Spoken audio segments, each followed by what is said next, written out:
Okay, everybody, welcome to another episode of the SuperHouse Podcast, SuperHouse Live, whatever you want to call it. I guess officially we're SuperHouse Live now. I am Andrew, your host. There are other hosts. I'm a co-host of SuperHouse Live, but it's another solo episode for me. The song you're listening to is Bye Bye Trough by Comma Boiler. Tim Rogers actually told me about this band, and I've been listening to them ever since. It is off my Japan mix in my iTunes. So I just wanted to get started.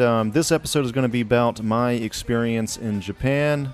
I lived in Japan for 3 years, and the story does not begin or end there.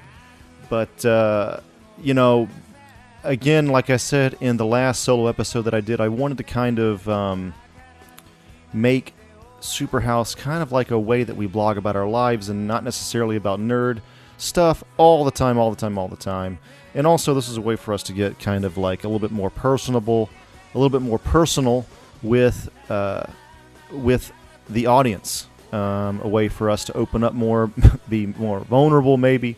I don't know. But yeah, so let me start from the beginning. I probably started my interest in Japan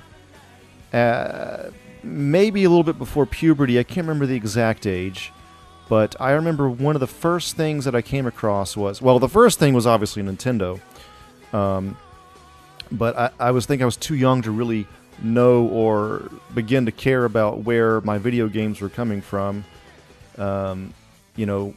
Being born in '84, my first system was the NES.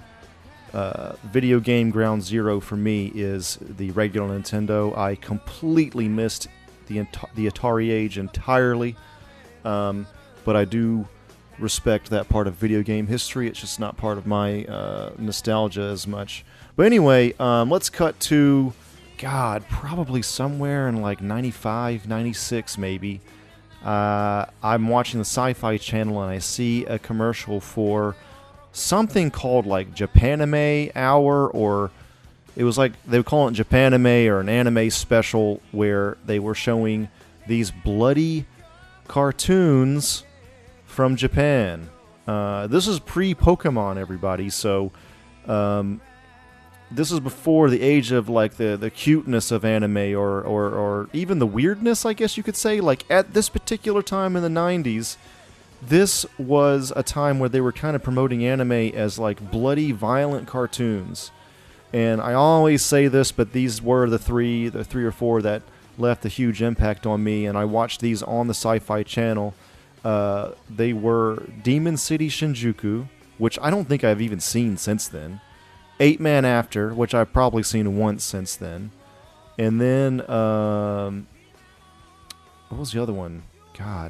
Akira, I think, Ghost in the Shell, and then a few after that. But those were like the first ones. The other one, Lily Cat, which is in my memory anyway. I haven't seen it in a long time, but it's like this alien-inspired sci-fi horror, and I remember it scaring the shit out of me. But I really enjoyed it. I bought it on VHS afterwards, and I've seen people talk about it online here and there. So, but yeah, that kind of like really planted the seed. Like there's something special here with with these cartoons.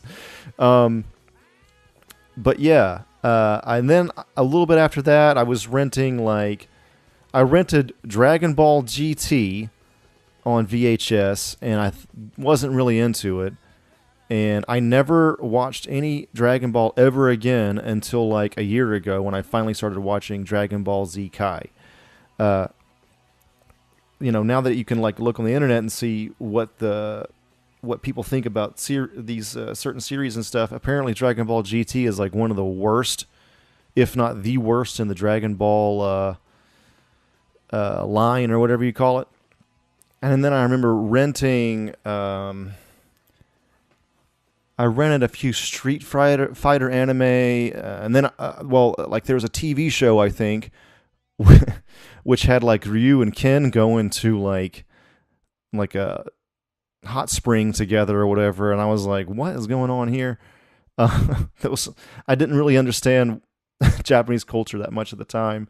But yeah, and then the Street Fighter anime that I rented later, I did not see this on Sci-Fi Channel, but the Street Fighter anime movie with like that grunge slash what do you call it? Like industrial. There was some KMFDM in there, like that soundtrack, and the fights are really badass. Like it was just like, okay, I'm not gonna get this from American cartoons. Sure, The Simpsons are a little bit adult, but nothing else is like anywhere near this.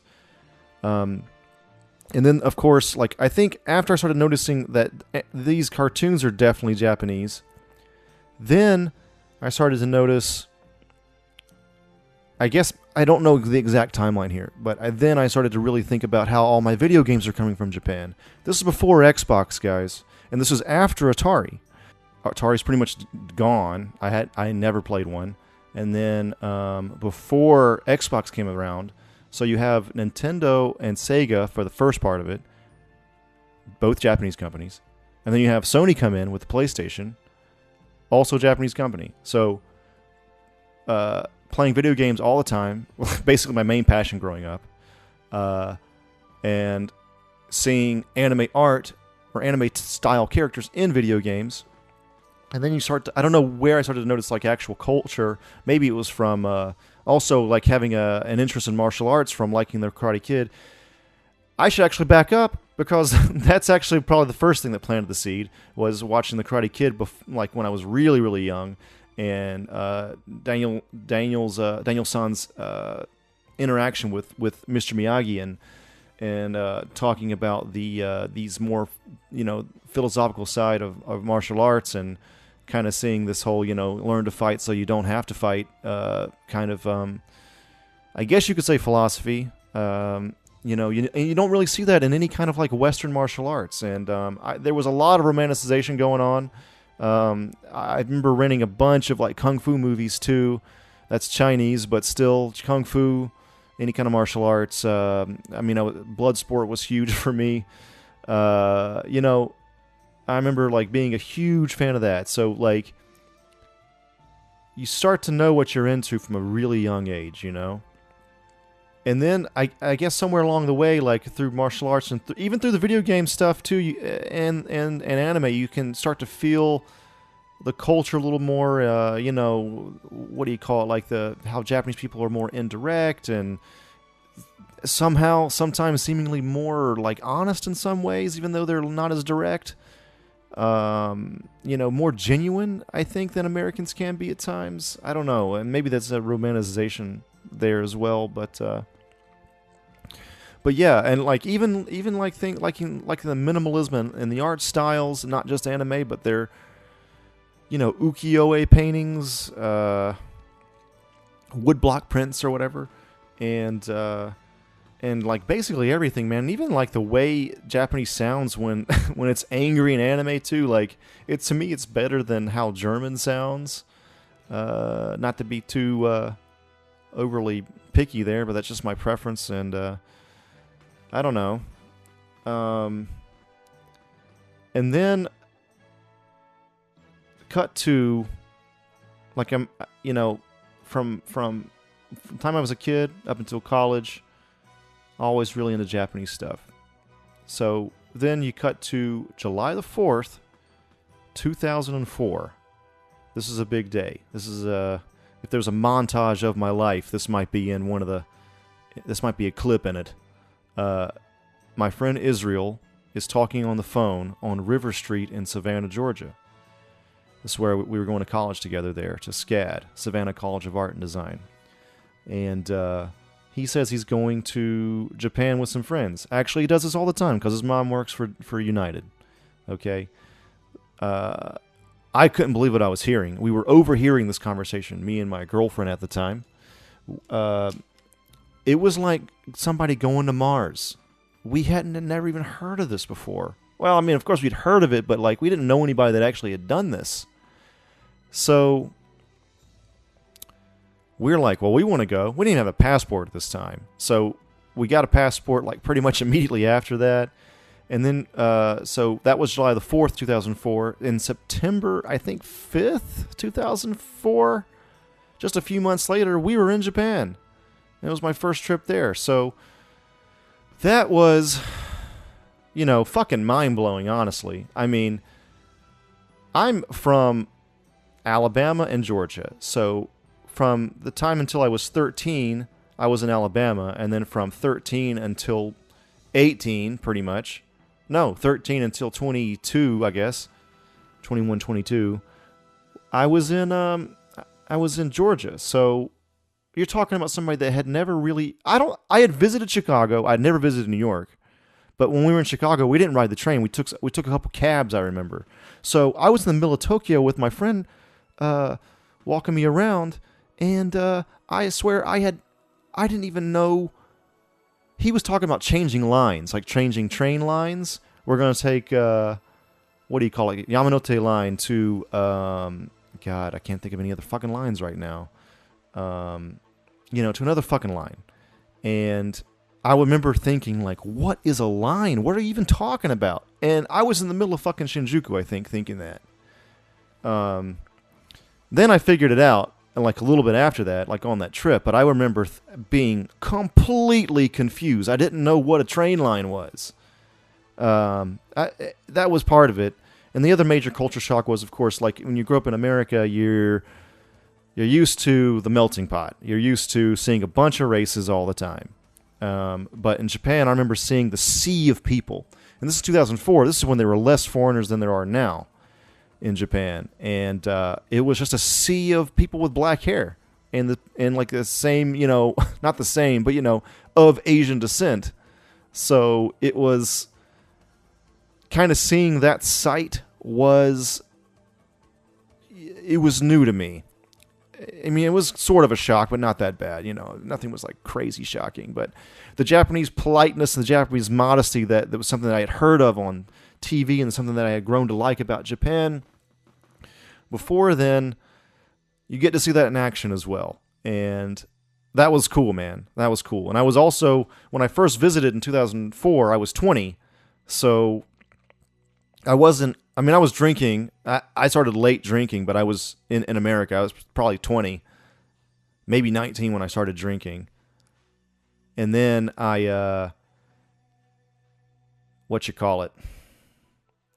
So like in Japan, I was 20, but that's legal drinking age. So we drank a lot. I remember recording a video of us like drunk in a karaoke and some other footage too. And then I put that on a DVD and I gave it to my parents. And my mom was like, "You're just drunk the whole time in this video." But yeah, like I don't know, man. And at that time, I didn't know any Japanese whatsoever. I mean, I knew like thank you and hello, and that was it really. Like But then I met, so Israel knew a few people there, and he knew Tim Rogers. Tim Rogers is a guy that is a major contributor now to Kotaku.com. That's Kotaku.com. It's a video game news website. The guy is, like, sort of famous in those circles now. And he was, like, he was, like, had a famous blog, if you can believe it. He was sort of famous in those circles even then. And he kind of held on to that. But his Japanese was very good. And a few other people that I saw speak Japanese. And that kind of planted a major seed in my head. So started studying Japanese kind of, how do I say this? I started studying Japanese like casually, or I wasn't like crazy serious, but I was like making some flashcards, and I was like I was going down the road. I got really hardcore when I finally moved there. I went there another time in the winter of 2005 to film my senior project.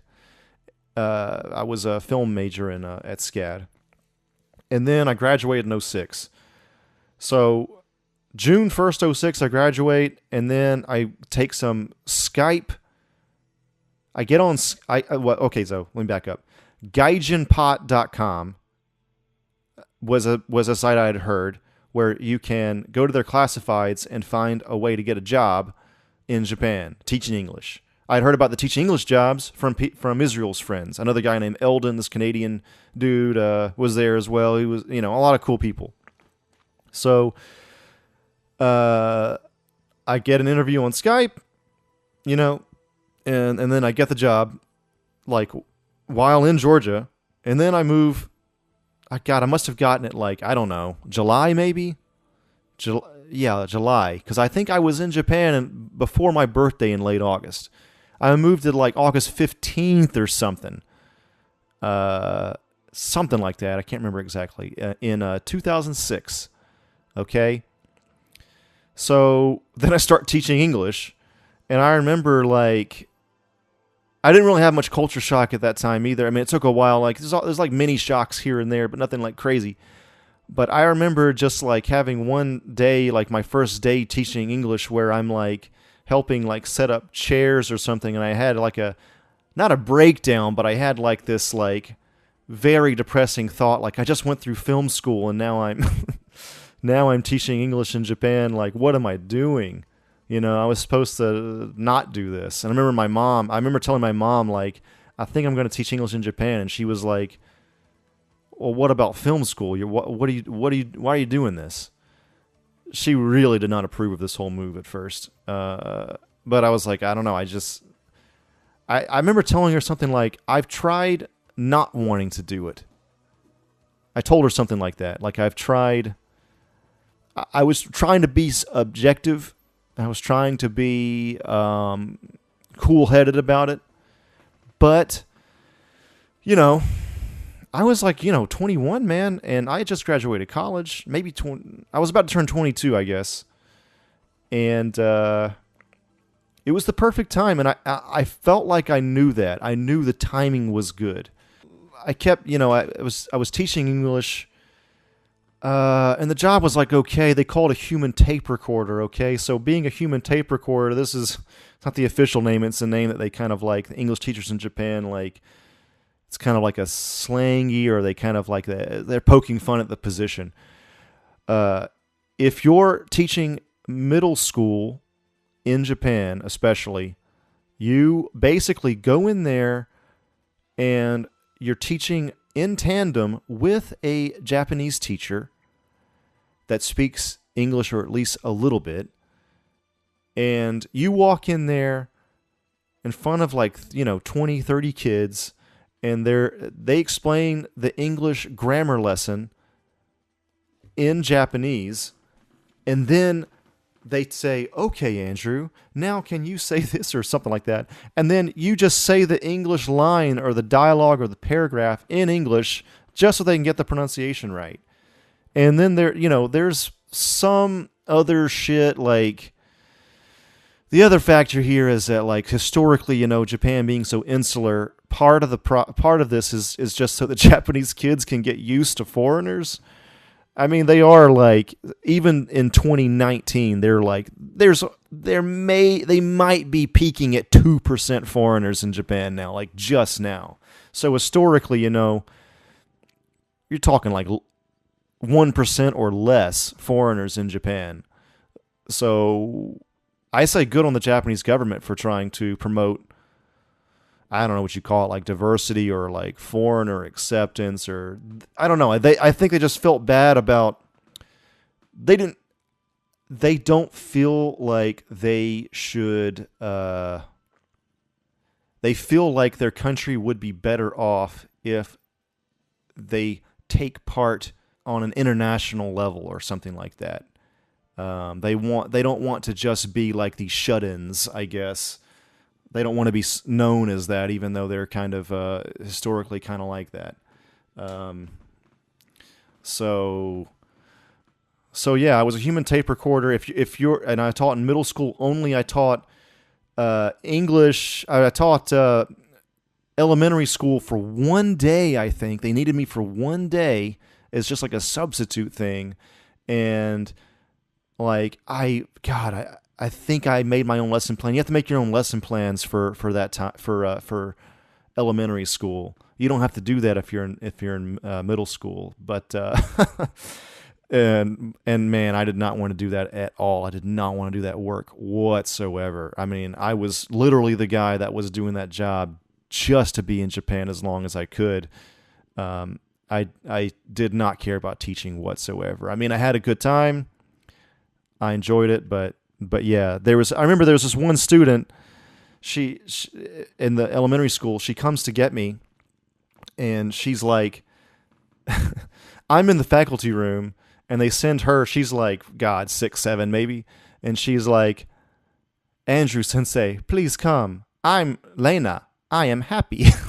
She says like the full extent of her English. And remember, how many fucking 6, 7-year-old kids in America that aren't in bilingual homes can say like whole sentences in Spanish? All right, think about that for a second.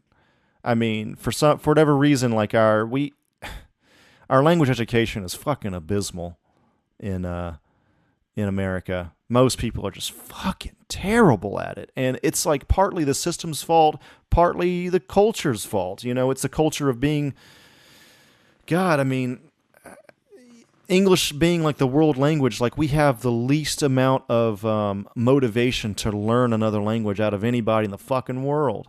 Like in Japan, there's like this whole industry about, you know, at the time it was Nova, which was a huge deal. They called it Ekimae no Eikaiwa or something like that. Like the Eikaiwa, the English conversation school in front of the station, like in front of every station. Or there's probably something else now. Nova actually crashed while I was there. This actually dates me talking about this, but Nova was fucking everywhere. And I think it crashed in like 2008 or something. But yeah, like it just tells you something. Like English is such a huge industry in Japan in and of itself, like language learning. They're dying to learn it. That there's a school in front of every station for kids and adults, you know, to brush up on their English conversation. And that's where I actually got my, I had my first interview. I went down to like Florida or something with my friend, with Johnson actually from the podcast, from SuperHouse. We stayed at his place. And we had, I don't even know where this fits in the timeline, but this is before the Gaijin Pot classifieds thing. But I remember, like, we went to, like, the Nova interviews or whatever. It was, like, this big, like, 1 half-day seminar or something. And that's how they interview a bunch of people. I remember not getting it, and everybody was, like, kind of surprised by that. It was like, because it seemed like everybody got into Nova, like, that anybody could do that. And, you know, but I didn't. I don't even know why, but I didn't. But, oh man, the other one was JET. People always ask, were you JET? JET is Japanese English teachers. And I didn't get JET because A, their standards are fairly high. And B, like if I didn't get Nova, I wasn't getting JET. I'll tell you that much. And B, they were mainly in the countryside and I mainly wanted to be in Tokyo.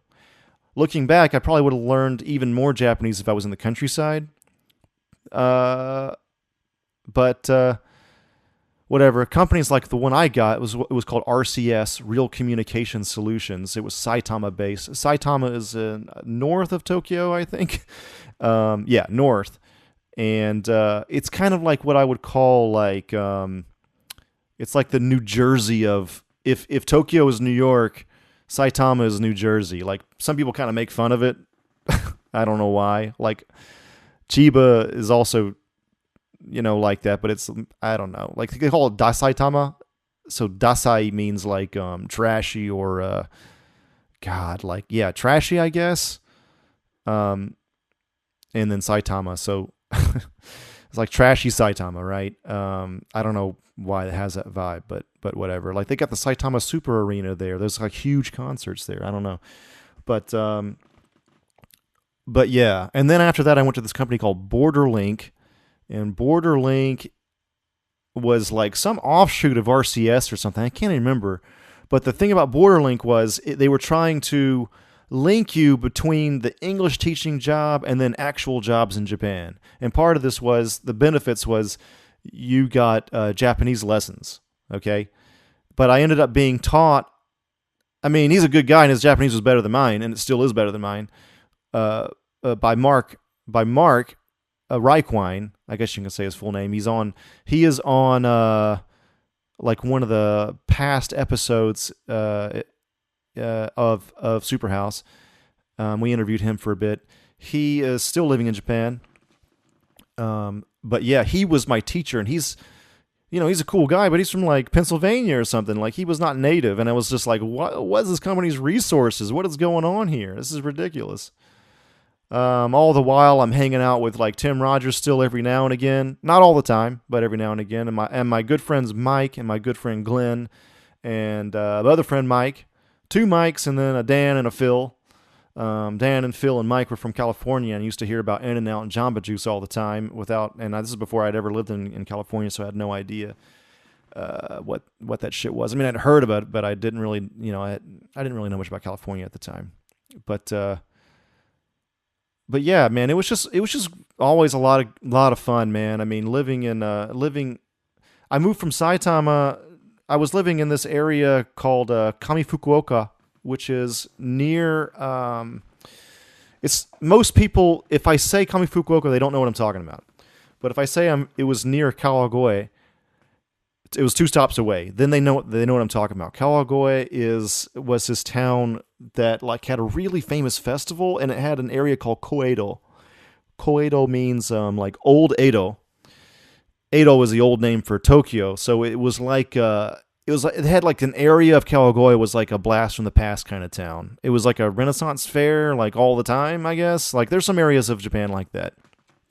Renaissance fair meaning it's like you're taking a step back in time, but not European Renaissance. You're going back in Japanese history. And Saitama was where we would go when it was kind of too expensive or too far to go into Tokyo. But I remember like I would go to Tokyo a lot because I wasn't in Japan to stay in Saitama, man. Like Saitama was cool. I used to play in the arcades there all the time. Used to see some students in there. Play them. I remember losing to the student at like Tekken 6 or 5 or whatever it was at the time. But man, so much fun, dude. But it was like, I remember it was like 400 yen or more. 400 yen is like God, it must have been more. It must have been more. It was more than this. It might have been like $10 one way or something. 400 yen would be $4. But God, it couldn't have been that cheap. It was probably more to go from Kamifukuoka to Ikebukuro, which was the closest on the Tobu Tojo line. And we would go to Ikebukuro a lot. And if we had more money, which we just wasted money. I mean, I remember just living paycheck to paycheck like crazy at those times. We'd go to Shibuya or wherever, Shinjuku, lots of karaoke. Getting drunk in Japan is the best, man. I mean, it's safe. Everybody's getting drunk. You got a train. You don't have to worry. You only have to worry about the last train. This is a big deal in Japan. If you miss the last train, which is like at midnight, 12:30 maybe tops, then you have to wait till 4 or 5. So you have to go to this is why the manga cafes are big in Japan, or internet cafes or whatever. Or you just fucking sleep on a fucking park bench like a fucking dirtbag, which can happen. What else can you do? And then and then you catch that first train back to your apartment, which happens several times. This is quite a common occurrence in Japan. I mean, it's whatever. It wasn't all getting drunk, but I mean, I was in my mid-20s. I mean, it was 22 to 3 years, so 22 to 25, almost 26. Like, that was prime time. It was like college part 2. I wasn't really ready to give up college life in a way. I'm surprised I didn't turn into an actual alcoholic at the time. And yeah, I mean, remember playing lots of video games, lots of karaoke. Hanami was big, especially when I moved to Kichijoji. So Kichijoji is like the Silver Lake. It's like the Brooklyn. It's like the hipster part of Tokyo. It's just so fucking cool, man. It's like nice.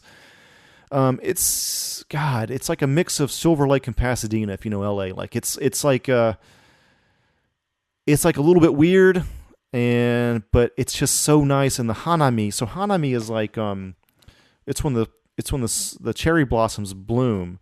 So cherry blossoms bloom for essentially like just a week or so in Japan, and this informs a large part of Japanese culture as well, where you have like people have been writing about the sakura as cherry blossom.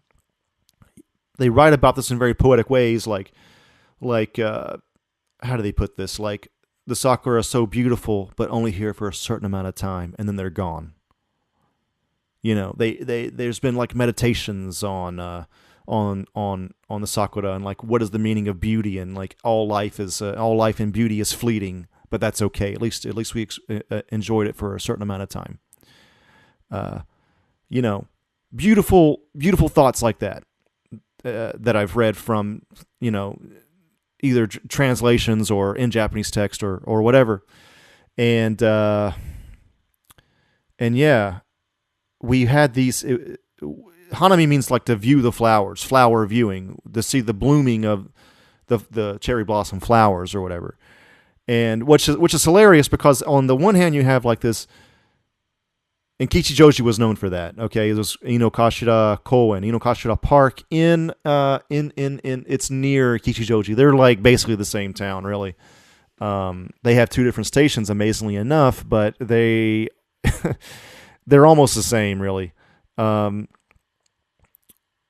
yeah, so you have like these deep thoughts on life and beauty on the one hand, and then on the other hand, the Japanese tradition is to get drunk as fuck under these trees, man. Like for a week, it's like around the time of spring break, colleges are out, and Kichijoji especially is known, or Inokashira Park is known for like lots of college kids just going fucking nuts for a week. I remember just walking over bodies every day trying to get to my lessons that I was teaching or whatever. I taught in an eikaiwa or a one-on-one adult conversation school as well, right in the middle of Kichijoji too, and for a while, and God, man, people were just drunk all the time. And of course we were too, when I wasn't working. I remember like one guy in our gaijin house, that's what we called it. I mean, it's basically what it was. It was a lot of foreigners in there. I remember going out and partying with him for a bit, and then they kept going, and I had work the next day. So I'd go to sleep. I'd go back and go to sleep. I had work, and I've never been really a night person anyway. SuperHouse guys can attest to this. And I remember getting up and going to work at like 10 a.m. It was fairly late. And I saw them coming back from the party at 10 a.m. Like these guys are partying like fucking maniacs. Well past the first train, man. Like it was fucking crazy. Backing up slightly, like I really started to learn Japanese in the faculty room in Japan when I was a teacher. So when you're, at least at the time anyway, probably still the same case, they let you study in the faculty room while on the job as an English teacher. So you have lessons at 1 hour, one period, and then you'll have a period off, and then a period on, period off. It's like half the day or whatever, 4 classes, 5 maybe. And then you have, that's at least 2 hours, 2, 3, sometimes 4 hours of just studying Japanese. I remember just studying my brains out, man. Like, I remember like my eyes hurting. I remember having to I went to the eye doctor one time. I was like studying maybe too much, but I think part of that was like, I really wanted to get, like I was about ready to lose my mind. I really wanted to learn Japanese. And part of that was like, I just wanted to learn it. B, I was like, once you get past the honeymoon phase of living in Japan and past like, I'm getting drunk in Tokyo, like you're really, I really wanted to know what was going on around me. I was so tired of like having no idea what was happening around me. It was like you never quite fully have your bearings. Some people are perfectly fine not knowing. Like I remember meeting a couple dudes that had been there for like over 10 years and didn't know fucking shit about Japanese. It was fucking ridiculous. But I mean, yeah. So it was a huge motivator, and also having friends that like gave a shit. And we're studying a lot as well. That helped out a lot. So yeah, all the while, all this partying and stuff, I was still studying Japanese like a lot. I I still have never gone back to quite that much studying, but I've been able to hold on to most of it. And I mean, actually right now, I think in some ways my Japanese is better than it ever has been. I haven't, I married a Japanese woman. That's a huge, that was a help. And I host a Japanese group. I've hosted several Japanese language groups, and I just try to keep the language ability up. It's sometimes difficult living in America doing that, but to this day my phone is in Japanese, my PlayStation's in Japanese, my 3DS, my Vita, I have all the fucking game systems, like my Switch, they're all in Japanese. My Netflix, I keep Japanese subs on. Got to keep the kanji reading up, and that also helps me to, if I'm like right now, I'm watching High Score Girl in Japanese with Japanese subs on, on Netflix. That's an anime on Netflix, and it's about retro gaming too. So it's like a plus. It's win, win, win, win, win, and man, it's really helpful. Actually, I fucking recommend the shit out of it if you're at a certain level in your language studies. This brings me to one of the last things I wanted to talk about. There's a lot going on if you're learning a language that people don't talk about that much in especially if you learn as an adult. One of the things is let's say you're trying to speak Japanese all day, or you're trying to speak a language all day. Like let's say you're in that country and you're really gung-ho and you're like, I'm not speaking English today. You definitely should do that. But you don't even really need to know this maybe, but maybe this is just me kind of like venting or telling my story or whatever. You get what I call like language fatigue. You get a certain mental fatigue where it feels like, God, you're racking your brain all the time, especially with something like Japanese where it's not like the same grammar structure. Like if you're learning Spanish or German or something, like that's so much closer to English than Japanese. Japanese has no relationship whatsoever to English. So anyway, I remember like doing this and like just feeling like kind of tired, like even though I hadn't like worked out or done anything that day. And I remember that just like, God, it just like racked my brain, man.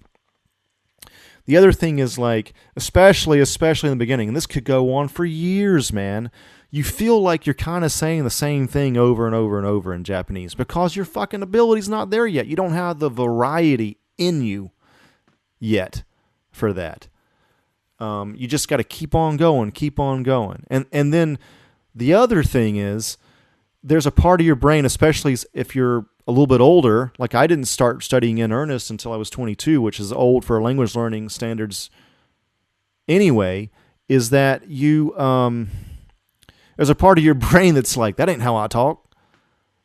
But seriously, I mean, it's kind of like that. It's like, that's not how I talk. I don't sound like that. Especially if you have to talk in a, Nihongo accento, like a Japanese accent. You have to say things outside of your normal English accent, things you associate your personality and the way and everything about you think in that language, in that accent. So once you start talking in another language and you're trying to get the accent down, there's a part of your brain that's like, that's not me. And you just got to like play this mental game. It's like, it's not me in English, but it's me in Japanese, or that's what Japanese is, and that's what I'm going to do right now. It's got to happen. Honestly, I still struggle with that sometimes, but for the most part, it's been doing it for so fucking long now. Like I've gotten used to it, and that's what they say. They say that you don't learn a language, you get used to it, and I can't think of anything more true than that, man. I mean, there's learning and there's getting used to something, So, God, yeah, I mean, that's a huge part of it. I mean, you learn kanji, but you get used to Japanese, speaking it and hearing it. Yeah, very true. And like back to Tim Rogers. Tim Rogers is a very smart guy, and he was like this. He was a sort of kind of like a champion of just getting it. He was a champion. He championed, and still does, I think, intuiting something. You have to just get it. Get it by doing it. Just intuit. And I tried to live by those words when I studied Japanese because it seemed like that was correct. And he also had this one, what do you call it? This is a story about language learning. He applied this to his own language learning, and he applied this, and I remember hearing it, and then I remember he told me this, and I took it to heart. He said that he one time saw somebody fly into Narita. Narita is the airport in Japan. This is before Haneda was even a thing. Or it was domestic only at that time, domestic in Japan. And it was, he said that this old married couple came in and they went to it was in the airport, and they went to the vending machine, and they had yen on them, and they started putting in the yen for a drink. And then the husband says, "How much is that in dollars or whatever?" And then she says, "I don't know." And then Tim said he was thinking, I'm paraphrasing the story from like 15 years ago, but he said something to the effect of, he didn't say it to them, but he said it to me. He said, it doesn't matter, in a way, it doesn't matter what it is in yen, what it is in dollars. The machine only cares about what it is in yen. And look, it's not a perfect metaphor, but I get what he's saying. He's saying that sometimes it doesn't matter if it's what it is in English.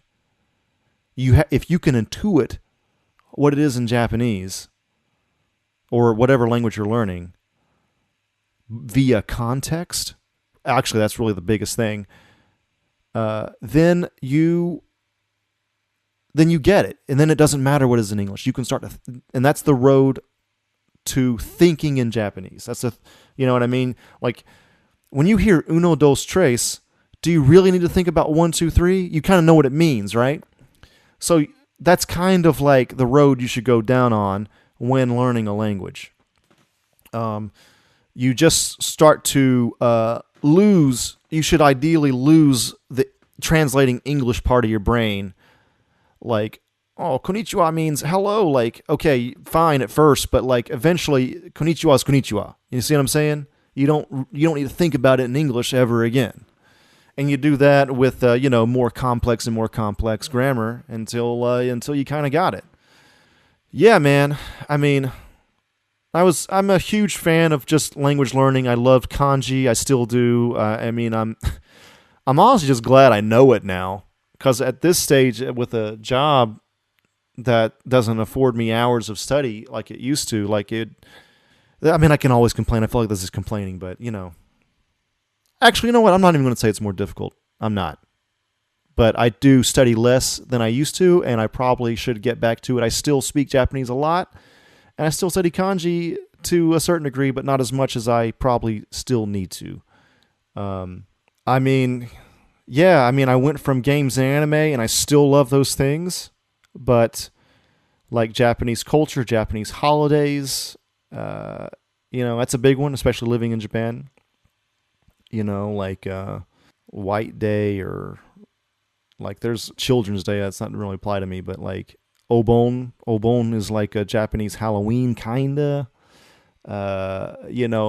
Oshogatsu is their New Year's, which is like a big deal, and probably stems from a Chinese influence, maybe. It's not quite the same. Like, it seems like the Chinese really go fucking nuts with parades and stuff. But the Japanese are more like solemn, I guess you could say. Like, they go to the temple and pray. They call it Hatsumode. It's where you just kind of like go to I think Shinto shrine.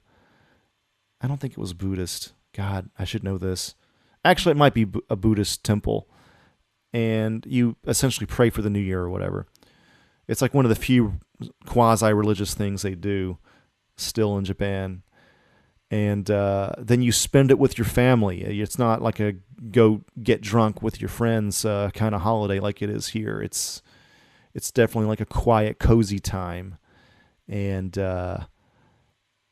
like, learning about stuff like that, and like festivals. Every town has a different festival. You get a country that's like over 1,000 years old, could be 2,000. You see some temples that are older than America. Okay. Older than fucking America. Some of them are rebuilt, at least portions.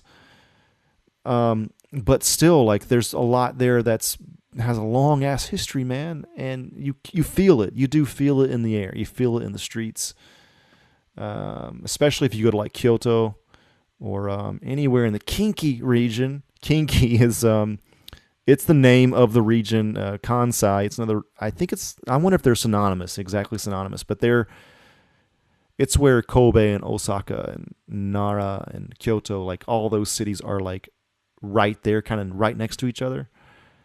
And I feel like you feel it more there than you do in Tokyo. Tokyo is a little bit more, it's definitely old as fuck, but it doesn't quite feel as old as those cities do. Man, and like Nagano was also awesome. I went there like in, 2015 maybe? Fucking great, man. Like you feel like you're going to get tired of it, but then again, you never do. You never do. And like now I hear there's like surfing in Enoshima, and there's a scuba diving scene also. Like I could just keep mixing on my hobbies like on and on and on and on and on, man. I just get I get people talking, like they ask me sometimes, like, well, not sometimes, like a lot once it comes up, like why Japan? Like why do you like us? From Japanese people. I feel like Americans just assume why, like, oh, you liked anime. But like Japanese people just like, they want to, they don't really see themselves as like super awesome, which is a good thing. They're kind of modest in that way. They're just like, why us? I think it's just because they're just so different. They're different, but in such a likable way, like even though it's interesting, like on the surface, you could see like a Japanese businessman who works and the wife works maybe some social things aren't as progressed as America is. A lot of times like having a housewife still sort of a bigger deal in Japan. But anyway, let's say you got a Japanese family, like on the surface they're kind of the same. Kids play video games, play sports, whatever. They're doing their own things, studying a lot more than American kids. But on the surface it's like fairly similar to America or the West. But then under that, it's like every single thing is different. There's no religious thing there, or if there is, it's not Christianity. I'll tell you that much. For 99.9% of Japanese people, there is a little bit there, but not really that much at all. And just to see another culture being quite that different, but at the same time so endearing and so likable, and then producing like sometimes better quality video games, anime, or martial arts traditions, things like that, and all the other cultural things that I've talked about as well. Like, man, it's just a lot. It's a lot, and like I'm looking back on it now. I'm not that old, I'm 34 at the time of this recording, but it's just like I'm trying to become more, like I said in the beginning of this episode, more personal, make these kind of like audio diaries or whatever, audio journals, Andrew's audio files, whatever you want to call it. Like there's a lot to say, man. There's a lot to say about this stuff. And now you see like Japanese, culture kind of bigger than ever, via the internet. Like it seems to be, at least at the time when I was in college, like the internet was around, but it wasn't like it is today. There was like Facebook came in like the middle of my college, I think, and YouTube. I graduated in 2006, and YouTube came out in 2005. Okay, like that, YouTube wasn't even a thing for a large part of my college, and I went to film school. But yeah, it's like it used to feel like more of a subculture, and now it's still a subculture, but it's like a huge subculture. It's definitely like, and then I guess you could say like a subculture. Like I don't even know what the fuck's going on in Anime Expo in LA. As a guy that's been part of the Japan scene and lived in Japan and everything, and anime being a big part of my growing up, like I definitely took like several years off of anime. When I was in, this is like really, I don't know if it's being vulnerable or whatever, but like when I was like in ninth grade, something like that. So we moved from Alabama to Georgia, and my parents were selling the house and getting some sort of some sort of profit from it. Not like a lot, but like some. And they said, "Hey, for moving, we were spoiled doctor's kids." Okay, let me just get that out in the clear. Spoiled doctor's kids, but this was like more than usual. They were like, "Hey, so since we got some extra money, we're gonna get you a present that's a little bit more than usual." So I got a Sega Dreamcast, a Japanese one. Okay, and it was amazing. I remember I don't even remember what the first game was, but I don't think it was Sonic. Sonic was Sonic Adventure or whatever, the first one on that. And it didn't come on Christmas Day. We ordered it from I think ncsx.com, which National Console Support X, I think is what it stands for. This was like an early website that was doing import gaming, and I was like fresh on the scene for that shit. I thought import gaming was so cool. And it didn't come on Christmas Day, and I remember making my mother cry on Christmas Day, I think, because I was a fucking shitty little kid, and I complained, probably more than I should, about not getting that game. I was more often than not a pretty good kid, I feel like. I don't think I made my mom cry all that much. This might have been the only time, but I remember. So from that point on, I was also becoming a teenager, and skateboarding was about to enter the scene. And I remember just kind of feeling like I should write off video games for a while. So I played them every now and again, but from that point on, that affected me a little bit, and I didn't play them all that much. I remember the late PS1 and then PS2 GameCube generation I skipped entirely. Partially, that was the genesis of me skipping it, was this incident with the Sonic not coming in time. And then skateboarding, that was the other thing. I was I didn't want to be like an anime geek, super hardcore, at least on the surface. And I wanted a skateboard. So, and Tony Hawk actually was a video game thing too. Tony Hawk was starting to boom, and so I started to get into skateboarding that way. So I skateboarded from the time I was 13 until I was in college, so still do a little bit actually every now and again, mainly mini ramp. But anyway, kind of digressing here, but yeah, that's been pretty much it, guys. There's a lot more to tell. There's probably a lot of Tokyo adventures I'm leaving out and shit, but that's kind of the bullet points there.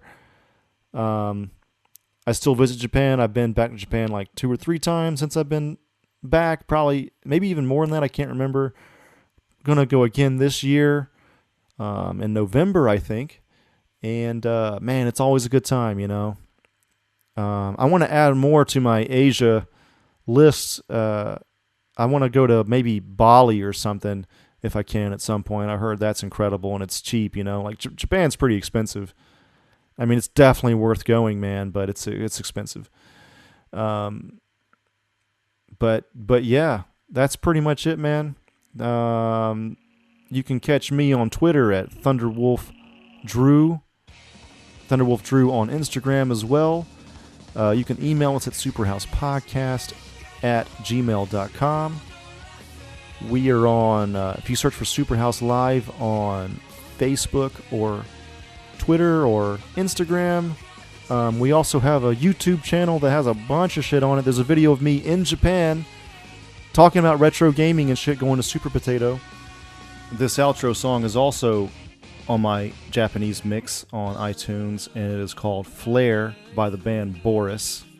They usually do a lot of heavy metal type stuff, like the Melvins, very influenced by the Melvins, but they had this album and some other albums where they're not just heavy metal, they do a little bit more experimental type stuff and some noise rock stuff and some things like that. That is pretty much it, everybody. Probably most importantly, we are on patreon.com/SuperHousePodcast. If you can throw us at least $1 a month, that would be awesome.